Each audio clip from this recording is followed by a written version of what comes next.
different parameters.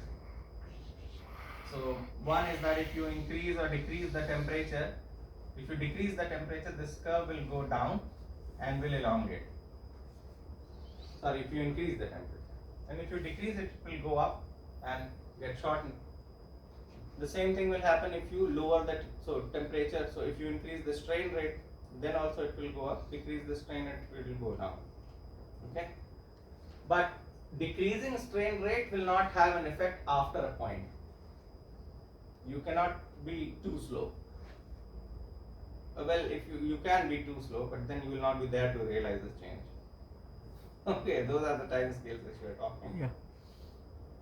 So if you keep something for 10,000 years, it will creep. Also at 40 degrees it will creep. So all those bridges will not have a life after 10,000, 5,000, whatever years. They will also go down. So what is the oldest monument we have which is still there? And all those monuments are also not made completely from metals. They have concrete in it. So they have some thermal insulation from the outside. So if you bombard the material with subatomic particles and cause radiation in it, so different types of subatomic particle will cause different types of damage in the material. When you look at the material under electron microscope, you are again bombarding with electrons, which are subatomic particles.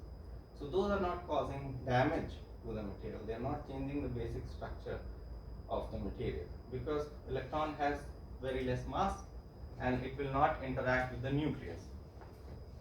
Okay. So when nuclear physics started, when Chadwick said that uncharged proton is neutron, so both are basically same thing, and a neutron can generate both proton and electron. So after that, what happened? It was a change in atomic structure, but chemistry did not change because chemistry is not dependent on the nucleus of the atom. It is dependent on the electrons and electronic orbitals. So that sustained, but nuclear physics changed. And when we come up with a new theory, then this will change again. So, so if you bombard the material with particles which can move the atoms here and there, and what could be those particles?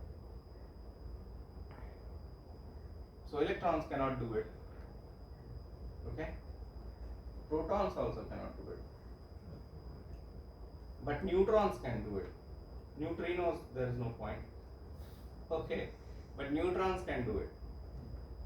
So when you bombard the material with neutrons, then they impact and so I don't understand this theory too well, because with convenience we say that electron is a wave and electron is a particle. When it is acting like a particle and it is acting like a wave, nobody knows. Yeah? You remember the experiment from Young's double slit experiment? पता है? Young's double slit experiment नहीं पता है? पता है क्या याद नहीं है सुना तो क्या पता है? So you have two slits, okay, like this, and at the same time you are bombarding subatomic particles, so you are bombarding electrons, okay, and then you have a detector on the back side of it. So what do you see? dark and bright fringes. You see dark and bright fringes. Okay. If it was a particle, you would have seen something like this. So two areas where you have a lot of impact. So this is like putting sand from two poles. Right? If it was a particle, this would have formed. Okay? But instead you see a lot of fringes.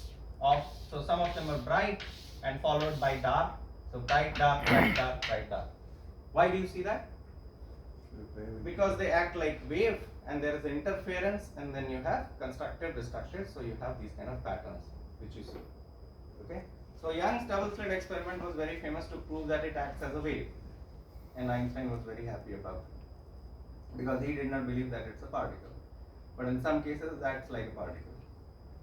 Okay, but this experiment has been continuously done, and even now people are doing these kind of experiments. You can find some very good lectures on YouTube for free. So there what they did, now the modern version of this experiment is that you bombard one electron at a time. What will happen? What pattern you will see? Single fringe on the tube. Single fringe. No, you will see a single dot Yes, a single dot. somewhere. Okay? So you ask, so you throw one electron and you see a dot somewhere. Okay? Then you throw another electron and you see a dot somewhere else. So what is it? Is it acting like a wave or a particle? Okay? And then they bombarded 10,000 electrons, one at a time. What happened? After too many dots, these dots start appearing in as if there was an interference. Now explain this. One electron at a time is making a dot, and 10,000, 20,000 electrons are making an interference pattern. All of them are not going at once. They are going one by one. So somehow they know the previous electron where it fell. Otherwise, how will they make the interference pattern? So explain this and how this is happening. And there has been some beautiful experiments. So they put a detector on one slit, then it acts in a different way. Then they don't, so they put a detector but don't take the signal to bluff the electron. That देखो detector लगा है, CCTV camera है, दिख रहा है कि नहीं दिख रहा है वो तुमको नहीं पता चलेगा. So then electron will act in a different way. Okay. So the final conclusion they have made that electron acts both as particle and wave even when it is alone. So it is passing through both of the slits when you are not detecting it. What is happening on the pattern? Why it is forming a pattern? Because you are detecting it. You are asking it to interact. So electron is not a wave, not a particle unless you check it. Once you check it, then it becomes a particle if it is alone. But it was also a wave, so it knows it has to make an interference. So that was physics we discussed. Now we will discuss our own course. So in fatigue, stage 1 was when we have persistent slip band forming, and they are forming at the grain boundaries because it begins with a pileup of dislocations at the barriers. So they are getting blocked at precipitates, they are getting blocked at grain boundaries, and they are getting blocked at infusions. Okay? And then you will have a very, very small micro crack formation from these PSBs. And these micro cracks will grow at a rate of angstrom per second. So that's a very small value. So angstrom per cycle, not per second. And then after some time, it will become a crack, which we can call a crack. So that goes to stage 2. Okay? So stage 1 is nucleation of crack. Stage 2 is where you see on the broken piece you see striations. And at any point of time, this crack looks like this. This is a micro crack. Okay? Sorry, this is a conventional fatigue crack. A micro crack will be smaller than grain. At most, it will be equivalent to the grain size, and it will follow the slip band. Okay? And then it will become larger, and then what will happen? That when you have tensile part of loading, then because of shearing, this thing will get opened up. Okay? And then the second stage for this will be that it will open up like this. So complete blunting will happen and it will open up. And then what will happen during the next part of the cycle when it is going down, then these bands will crush it, these bands will close it. But while opening, the crack will propagate a little bit, okay? And then it will get crushed, but it has propagated by a certain amount. And the same thing will keep on happening over and over again, okay? So this special type of crack growth has a feature which is coming every cycle. So once you have the fracture surface, then you see these things which are striations, okay? And these striations can be of different dimensions. That will depend on the mechanical property of the material, so the resistance of the material, okay? So sometimes you don't see striation even when it was a fatigue failure because the striation spacing was too small to be resolved by whatever instrument you are using. So striations you cannot see in optical microscope, you can only see in SEM, and there sometimes you cannot see it if the striations are too small, okay? So this will be a feature on the surface, and by counting the striations you can count how many number of cycles it had gone. So you can say that how many number of cycles it took for failure. No, you can't say that because this is happening in stage 2. Stage 1 had no feature in it, okay? So whatever number of cycles were taken by stage 1 of fatigue, that part is missing.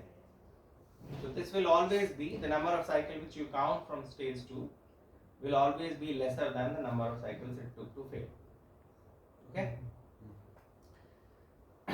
So, and then there will be stage 3 where it will just fracture, okay? So the rate of crack extension is correlated by the amplitude of the stress which is applied and the amount of crack length to begin with. And there is another expression which has a different constant, and you have total strain to the power something. So both these equations were found and are valid, but more than these two equations. So it's a function of amplitude of stress, and there is an effect of mean stress also on dA by dN, which is the rate of crack growth per unit cycle, okay? So this can change, and when you do the experiment and you plot it,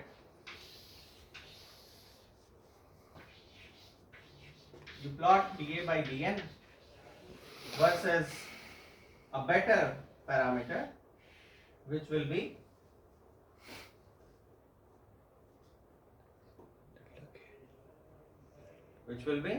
stress intensity factor. Yes, delta K. Because we have a crack, so there is a better way of defining stresses, so that is delta K. And if you plot it, what happens? Can anyone draw this curve? How it should look like, just by the understanding of how fatigue happens?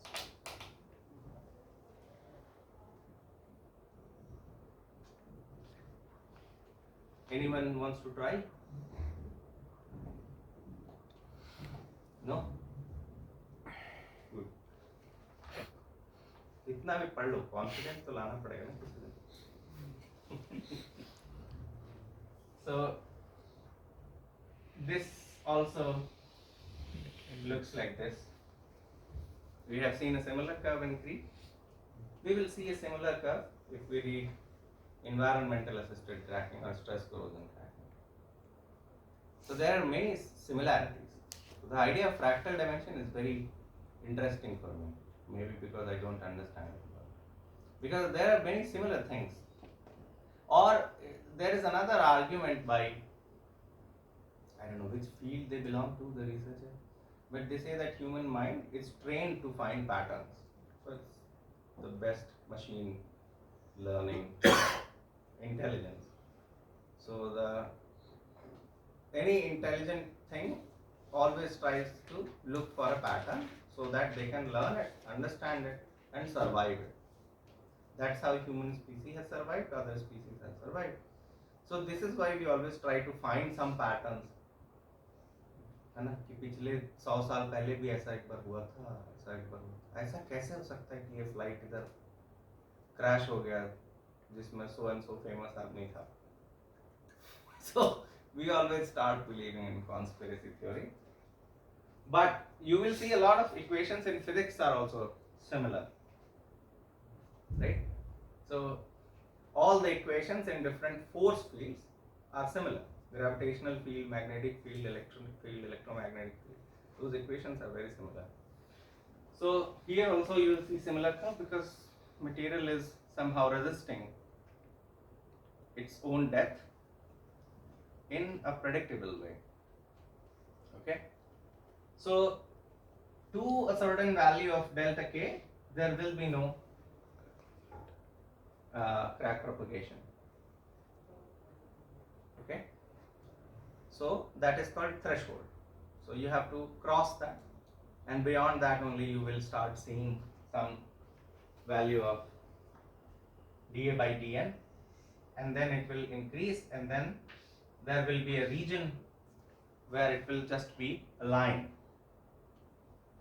on a log plot. Okay, and then tertiary stage will come where exponential increase in crack growth velocity will happen.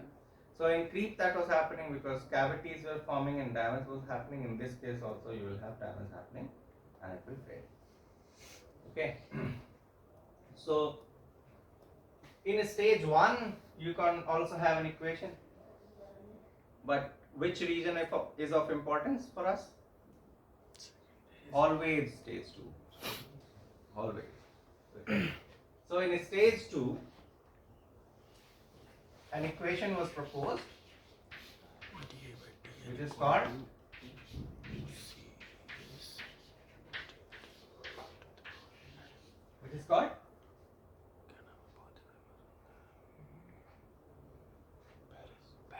Paris law.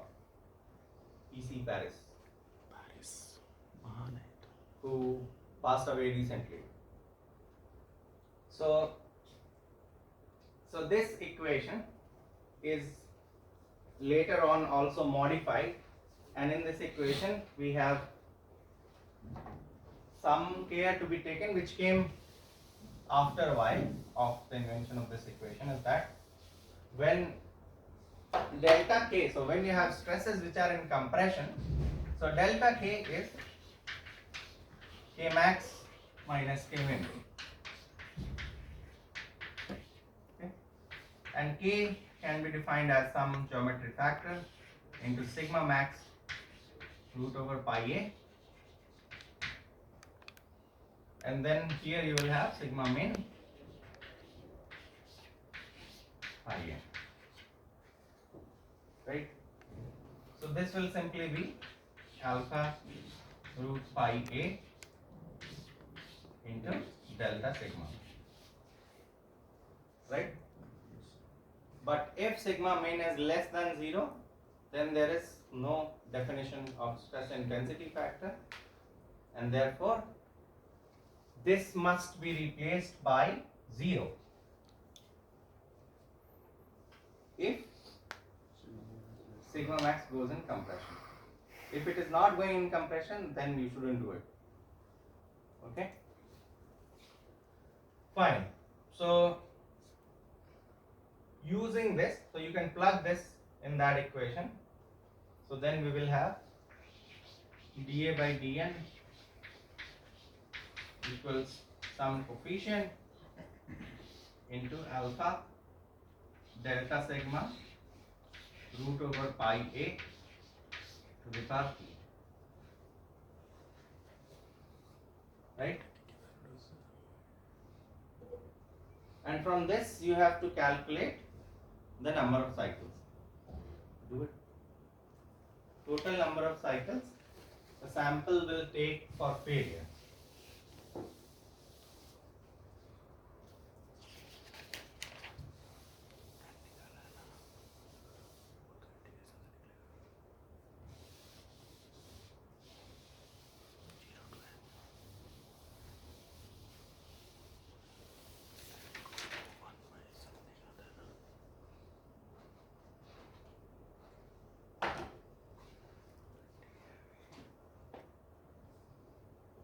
You had to discuss something today, no? That sulphur Sir, effect. that sulphur effect, sir. You have prepared? No, sir. I have seen that, but that was mistaken. Okay. Yes, What sir. was it? So actually, sulphur effect reduces its fracture toughness, and sir, I thought it will do the reverse. Improve. Yes, sir. Okay.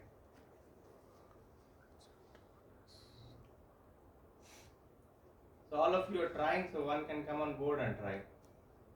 Dildeep, आजाओ आजाओ.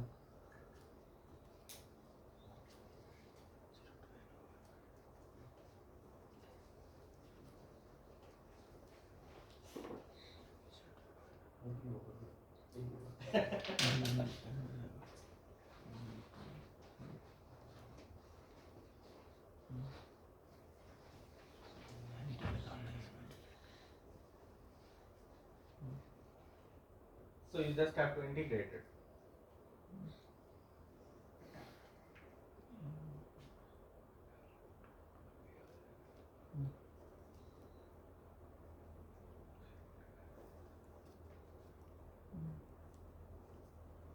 So we have to calculate number of cycles, no? हाँ हाँ करो करो. Number of cycle पता करना है failure के लिए.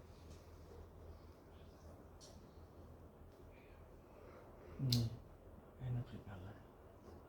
इसको निकालो.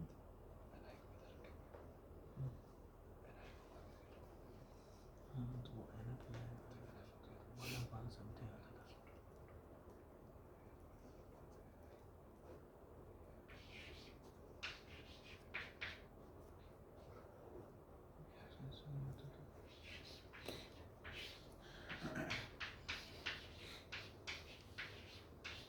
ये भी ठीक है. हाँ ये ठीक.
Dildeep,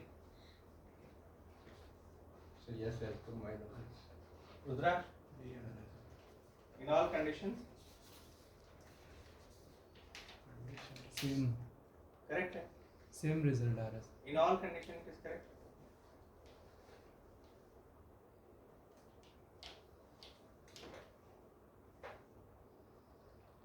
No sir, P की limit होगी. P की क्या limit है? And should be less than 2. Yes. It should not be equal to 2. Equal to less than 2. क्यों higher than 2 हो तो क्या दिक्कत है? So negative. Negative. Okay. Good. So it should be less than 2. If it is equal to 2, then you will have log. And if it is higher, then you will have negative values. Okay? Fine.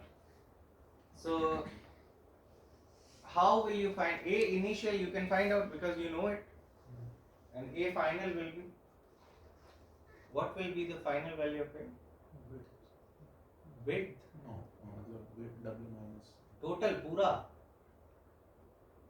Critical value. ये stage 2 में equation valid है. Okay. So stage 3 will begin as soon as you reach the critical value of crack length.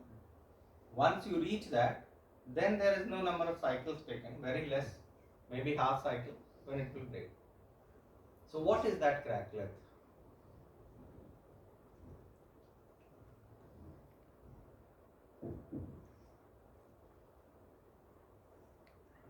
So after which the unstable crack growth Yes. is there. Yes. What is that crack length? How can we find it out?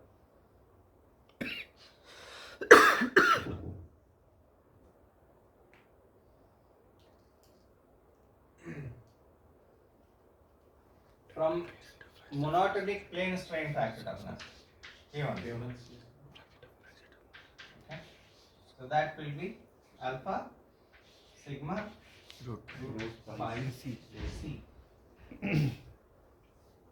So from this you can find out the value of AC, plug that in that equation, and then you will have the solution for NF. Okay. So practice this equation, simple arithmetic है. कुछ दिमाग लगाने का है नहीं इसमें. Okay, good. So fatigue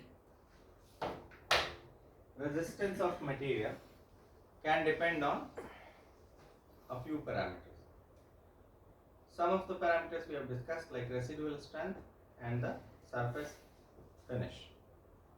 If these two things are there, then fatigue life will improve. On this equation, there is an effect of mean stress. If you increase the mean stress, then the number of fatigue cycles decreases. So dA by dN increases. Okay? And that equation then is modified with, so you have A into delta K to the power 3, and then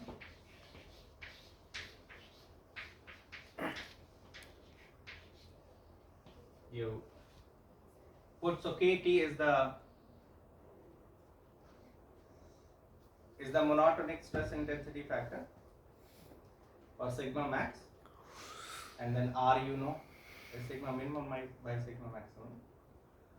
So this modification will come to take the account of change in mean stress. Okay. So for that case, you will have to solve this equation. You will have to integrate this equation. So changing mean stress has effect on fatigue life.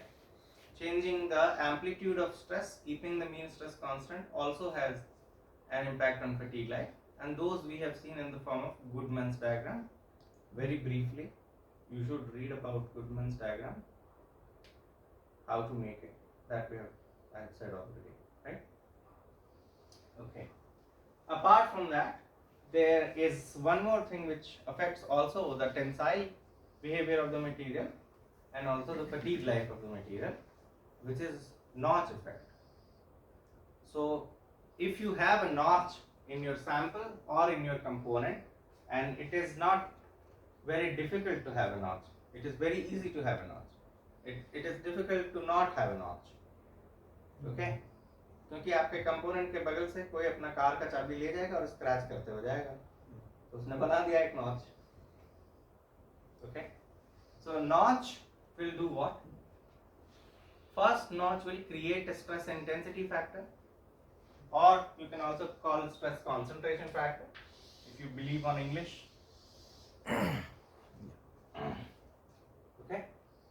So notch will create a concentration or intensification of stress which can cause a plastic zone to appear, and this will change the uniaxial stress to triaxial state of stress.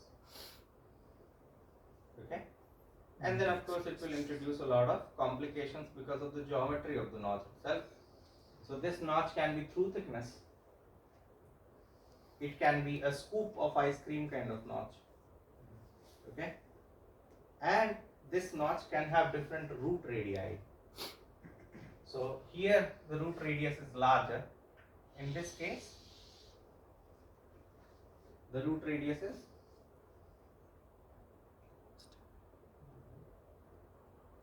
bigger or smaller? Larger. And you can have also smaller root radius. So these root radii will affect the stress concentration factor, and so the effect of these notches can be seen and have been seen on the fatigue life of the material. So if you have a notch, what will happen to the fatigue life? Will it decrease or increase? Increase. Okay, so there is no question about it. Right? There should not be any doubt. And this is calculated by defining two parameters, one is Kt and one is Kf. And Kt is the English stress concentration factor. Okay, so this is simply how much amount of stress you will have in presence of a stress which is applied on a notch, which is elliptical in nature. So sigma max by sigma A is Kf. Okay, what is Kf? Fatigue constant. What? ये जो नाम से interpret करने का जो तरीका है, इसको आप लोग बंद कर दीजिए. It never helps in law and in literature. Okay. So Kf is the ratio of the stress concentration factor for a notched specimen. There will be no stress concentration factor for. So for a particular number of cycle, at a constant number of cycle, whatever is the stress value for a notched specimen and for an unnotched specimen, that ratio is Kf. Usually it is taken at endurance limit. But for the materials when there is no endurance limit, then you have to define it for a number of cycles. Okay? So for an unnotched specimen, you will have a value of stress. In terms of stress, you will have endurance limit. Okay? And for a notched value, that endurance limit will change, and that ratio will be Kf. And based on that, there is a parameter which is also resembled as Q, which is stress. So notch factor, notch effect factor or notch factor, which is defined as Kt minus 1 by Kf minus 1.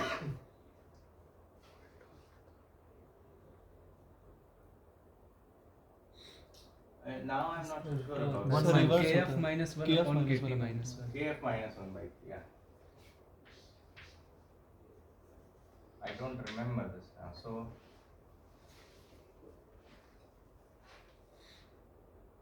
So when will the value of Kf be equal to 1?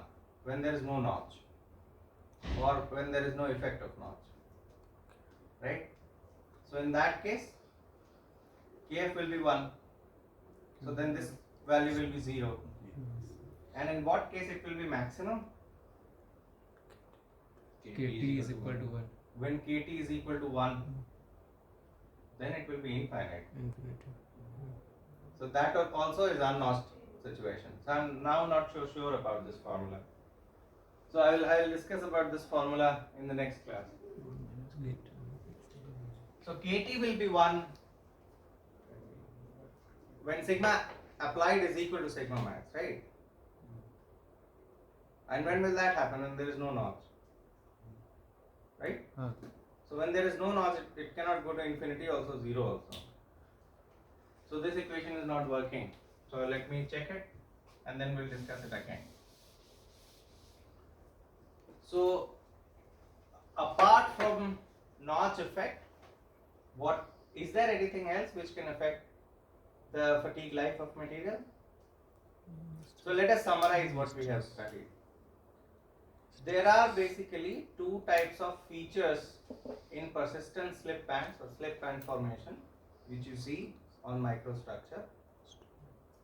One is wavy slip and one is planar slip.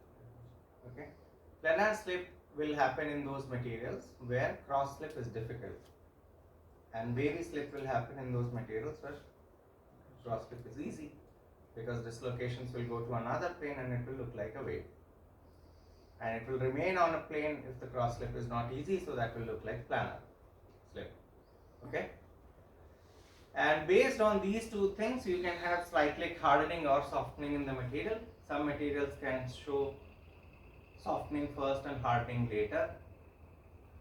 The cyclic stress strain curve you can calculate by saturating the fatigue test at a given amplitude and mean stress, and then changing the value of amplitude of the stress, and then putting those curves together and joining them will give you the cyclic stress strain curve.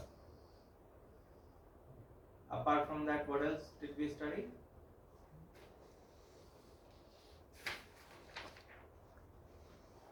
After cyclic stress strain curve, then we came to cracks.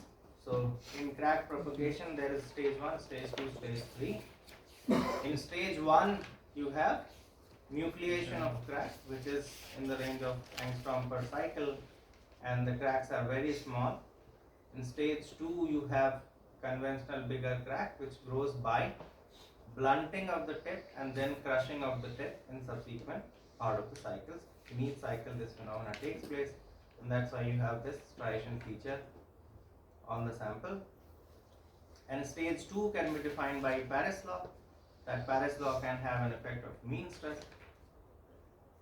and there is a notch effect on the fatigue life of the material. So this is all we have studied, right? When we have a crack, how much time do we have? 3 minutes. 3 minutes?